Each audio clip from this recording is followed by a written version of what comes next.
My question to you, Ken, is that why do you think it is not Obi that we cash out, quote and unquote, from these failures of the Tinubu? Why do you think people will trust Atiku?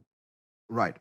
Let me take it that your question. Let me take it that your question means why would people prefer Atiku to Tinubu?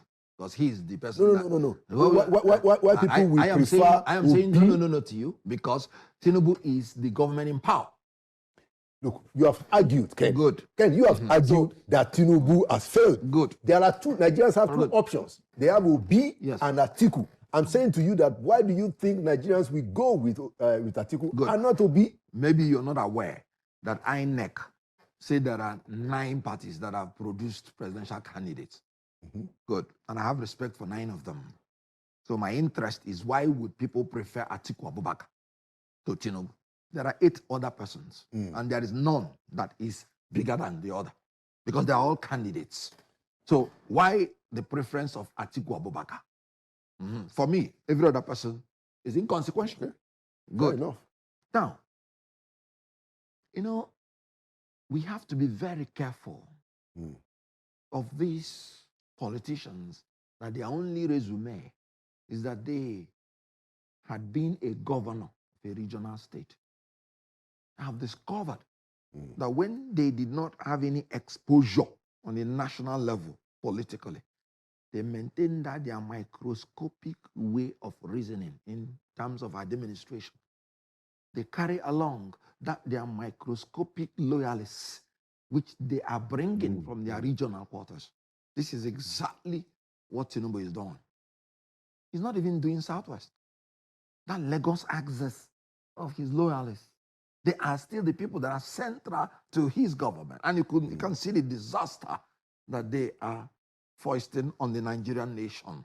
Now, Atiku Abubakar has been exposed as a civil servant for 20 years, who went around the whole nation, who mixed with all people. He was in paramilitary. That experience of being a nationalist, that is why it's always embedded in him. Atiku Abubakar won the gubernatorial election in Adamawa, and Obasanjo compelled him to come and join him to be the vice president. And for 8 years, he was vice president with utmost humility and with a sense of responsibility. That 8 years is still the best for us in terms of economy, in terms of security. I said comparatively. Because I am embarrassed. It is embarrassing that from 1999 to 2007, when we ought to be improving, we are going back to say they are still the best. Why? That means we have been retrogressing. So, in terms of national exposure, Atiku Abubakar has been a nationalist and is still a nationalist. All the other people, by whatever name call, they are tin gods of their locality, of their religion. Is it not absurd that Tinubu will pick a fellow Muslim to contest with him? And he said no other Northern Christian was competent. And that was why he chose a fellow Muslim. What an insult and an assault to their psychological well-being. Because this is the only very few opportunity that a Northern Christian can find himself in the Aso Villa. And as a person who is inclusive, if you go to Atiku Abubakar's house, you will not know who is a Christian. You will not know who is a Muslim. You will not know who is a Northerner.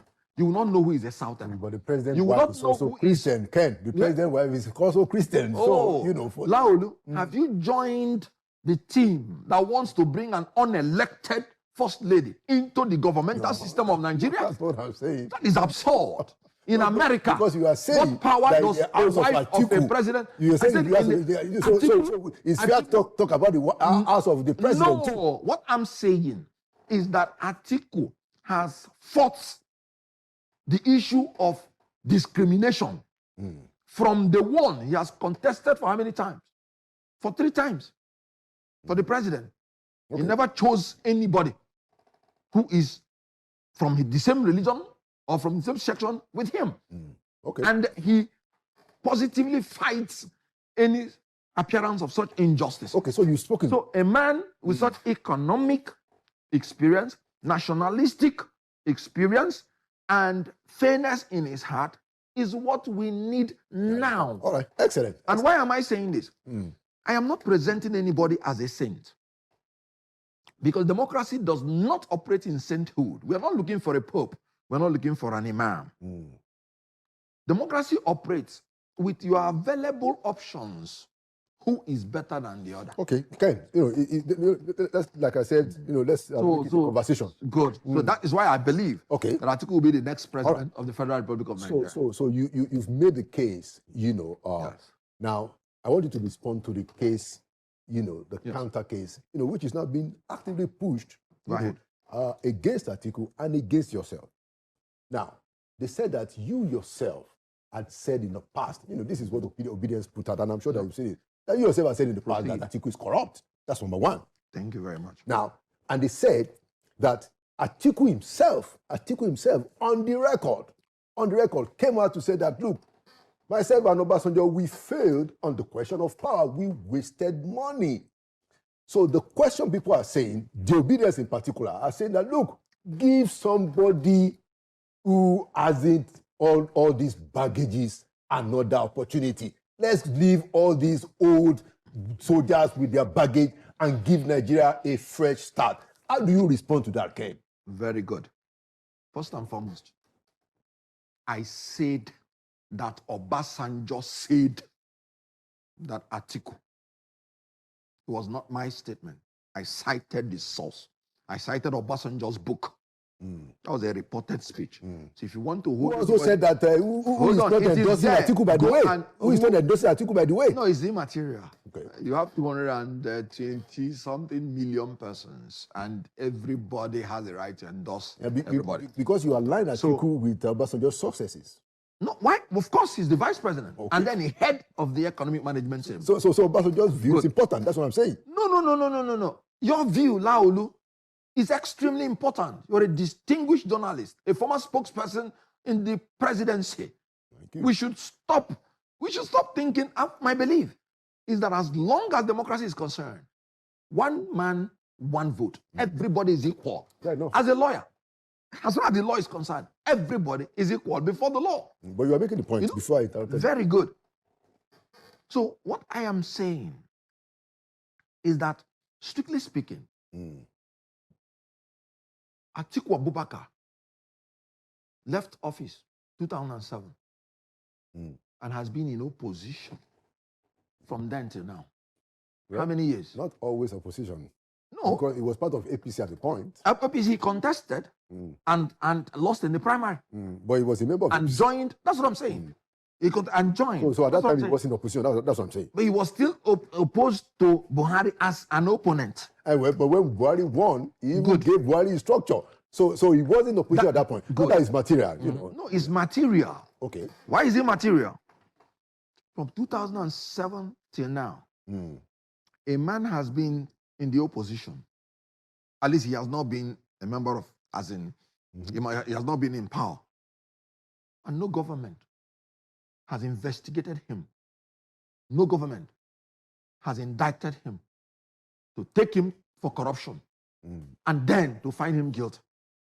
Is that not the problem? And you think that... Ken, is that not the problem of the system? No. Because, wait. You will allow me to land on this. Okay, all right. Fair enough. Yes. Fair enough. Because what I am saying is that the provision of the Constitution is very clear. Section 36, subsection 5. A man is presumed innocent until proved guilty. Yeah, and that is a man that is charged with criminal offense. Atiku Abubakar has never been charged. I don't disagree with that, by the way. Good. So allow politicians to play politics.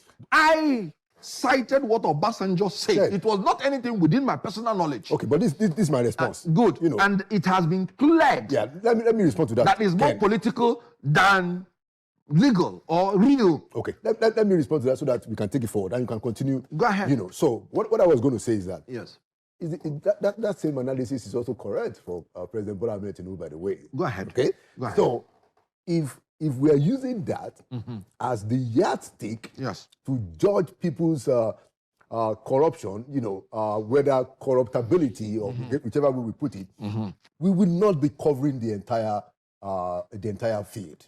Because even President Bola Ahmed Tinubu, that argument is being made by his supporters that, look, this guy was in opposition, and everybody is saying, oh, he's corrupt, but they did not even. As a matter of fact, when they took him to, the Code of Conduct thing, they had to withdraw the case, and they couldn't. So it's the same, my point is that it's the same argument, that is being made.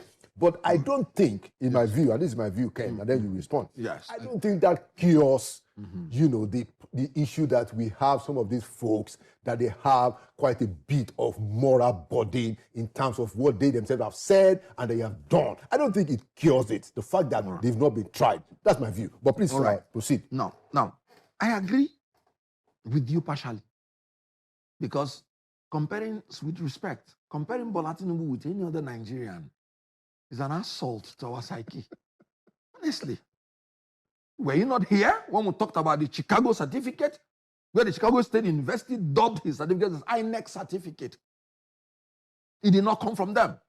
The Chicago State University. It was there, the position made. Now, were you not there when they said he reached a plea bargain whereby he forfeited $460,000? It was presented in the court as evidence. They did not counter it as that it did not exist. It was procedural issue, saying that it must be a trial against his person, not his property, and all of that technicalities. But they said it is a proceed from narcotic trafficking in the deposition. So the issue here, he was taken to the Code of Conduct.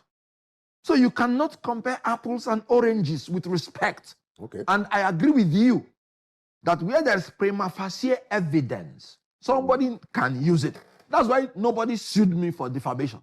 When I said that Obasanjo said in his book, because I was citing sources. And then I cannot tell you that it is within my personal knowledge that Atiku Abubakar has misappropriated, misapplied, or done anything that is in any way corrupt. He has challenged people that he is willing to waive his immunity to be investigated, and if he's found wanting, to be tried. And I've always argued with respect. When he was in office? Yes. Okay. Now, he was a vice president. He does not have any executive powers. Anything he would do must be by the approval of the president. Isn't it ridiculous that it is the president he served under that is writing that one in a book? I can tell you, it is impossible for an Oshibanjo to be corrupt, and Buhari is not corrupt. But let's move away from that.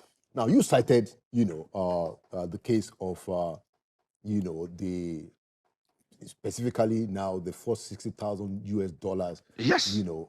Forfeited. which Bola Ahmed because it is proceeds of narcotic trading and trafficking. In the U.S. In U.S. But also in the U.S. Yes. Ken, I want you to also respect. Go ahead. Because fair is fair.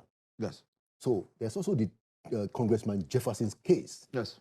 Where it was also established that Alhaji Atiku Abubakar, gave the guy cash, that was found in his in the man's fridge.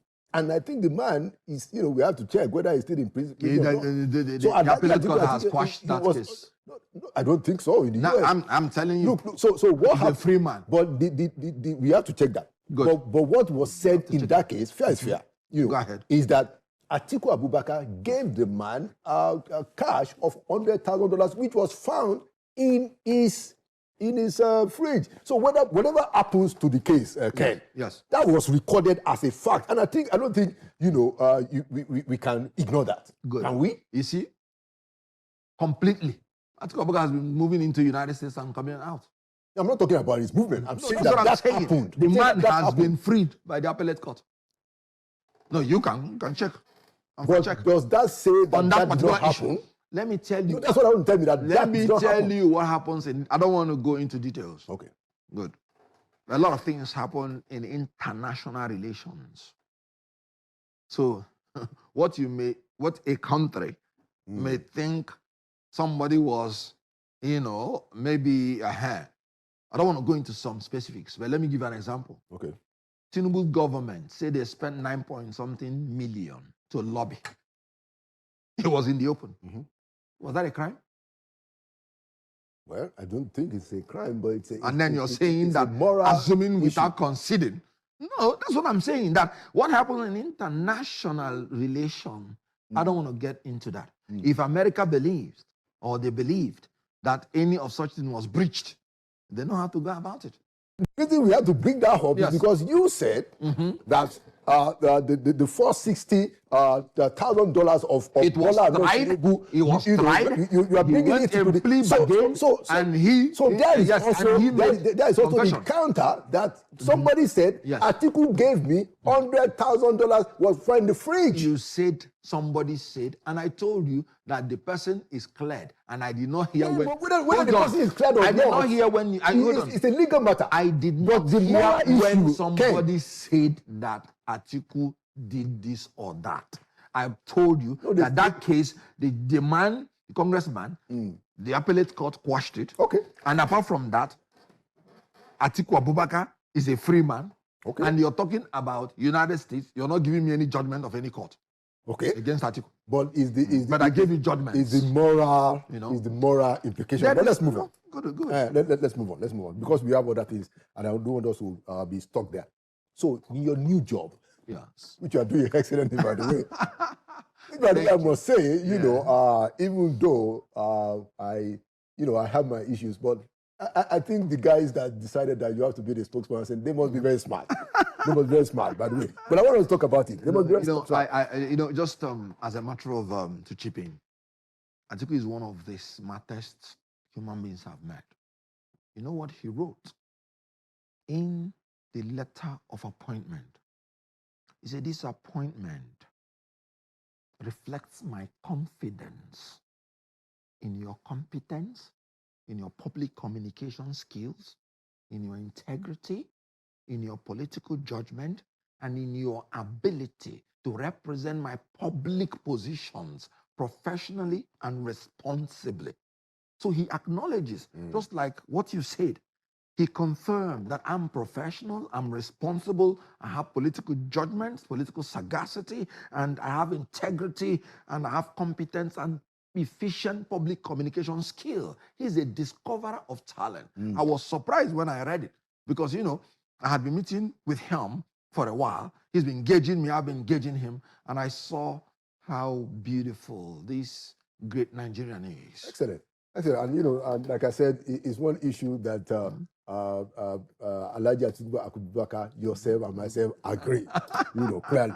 But let's move. We will agree on many other things. Of course. Because you're a very brilliant guy. Certainly. You started losing your hair earlier because of brilliance.